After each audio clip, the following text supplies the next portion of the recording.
Yeah, one kit might be good and all, but what if we really did care about our money? Welcome to Harajuku Armory, a video series where I make shit, and make them pretty, I guess. I don't know, I don't really have a catchphrase or anything. We make Gunpla based on fashion styles, basically. I'm at Bihamo, top chef of New Atlantis, not so top VTuber, and a newbie Gunpla builder. Though I've made my fair share of real grades, I haven't really gone into panel lining, painting, all that. Well, going right into this, we're making a Gunpla based on the style Jirai Kei. It's translating something to landmine style. This fashion goes something into the pink gothic look with some frilly elements. Originally, the term Jirai Onna, or landmine woman, was used as a derogatory term to describe emotionally volatile women. People with mental issues who had a hard time expressing themselves healthily. Though, in more recent years, this term has been used to forge a way of expression through the likes of fashion. It can be a bit violent at times, but can't get no cons now. Originally this kit was an idea I had in Gundam Breaker 4, which I just felt like making IRL because why the hell not. For this kit we used the Ailstrike Gundam, RX-78-2, and Bale Gundam as a baseline for our build. I don't know if I butchered those names. Honestly, everything was pretty straightforward. It was my first time standing and gnawing away at num marks, which did cost me some time. The Ailstrike was pretty simple, and a really fun build at that matter. What I really liked about the Ailstrike was the amount of exposed frame parts. Like, it may have been hell to paint in the end, but in the end it was pretty worth it for how it looks. Now I don't have any footage for the Bale Gundam build, but for being just a torso, you could probably imagine how simple it was. I mean, it wasn't the most simple thing ever because of the inner frame, but I mean, it is super cool. It's just that I wish I caught myself building most of it. But there was a teeny bit of an issue. I'll just let this video speak for it.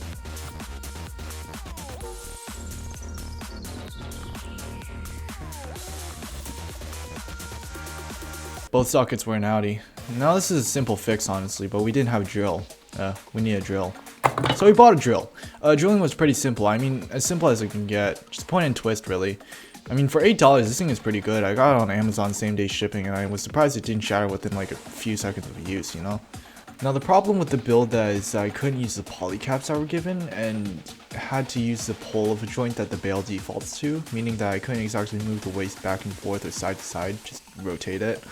Now the RX-78-2's head couldn't be more simple. I mean, Sus got Gunpla heads, but honestly I wasn't expecting Grandpa to have such much going for him. There was a bit of a seam gap on the sides of the head, but didn't really bother me too much. What I really hated about Grandpa was the greenish ugly quote-unquote white that the kit uses. I had to use some good white paint just to mend all that. Now the reason I used the specific kits that I did was because Ailstrike had the longest skirt, I think, which did fit the style at hand. Bale had the waist of a stick if anything, and RX-78-2 I was just having lying around. So like, why not use it, obviously. Now the problem was that I was going to use the Grandpa's backpack to fit onto the Bale's torso, but the pegs were just too wide. I don't exactly think that the RX-78-2's backpack was meant to fit onto anything other than the RX-78, or maybe the other way around, I don't know.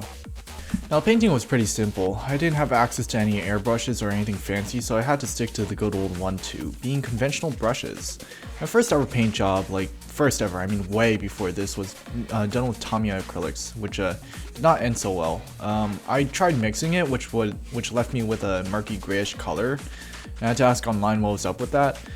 This time I was using lacquer mixing paints, which was so much better, oh my god. Problem was I was probably inhaling fumes worse than the worst smoker's fever dream, so this is probably not exactly something you'd want to use without good ventilation. Sometimes I would do a fuck you walkie and like leave my fingerprint on undried paint, which would absolutely scar me for a few couple of seconds. Generally in that case I would go over the paint with another coat or just leave it like that and smear it more to the point where it looks a little less worse than what it originally looked like. I did fuck up this one shoulder though, trying to write some words on it. I think it was like J1R41 or something. It was some. I was like half asleep. Don't judge me. But that ended up in flames and explosions, which just led me to black out the entire thing because I didn't feel like mixing the paints again. For the colors I used, for the hot pink, I used a 1-to-1 ratio of mixing red and white. I don't have the codes right now, but and for the blouse pink, I used a softer amount of red, being a 1-to-5 ratio of mixing red and white. And for black, you could imagine it was black.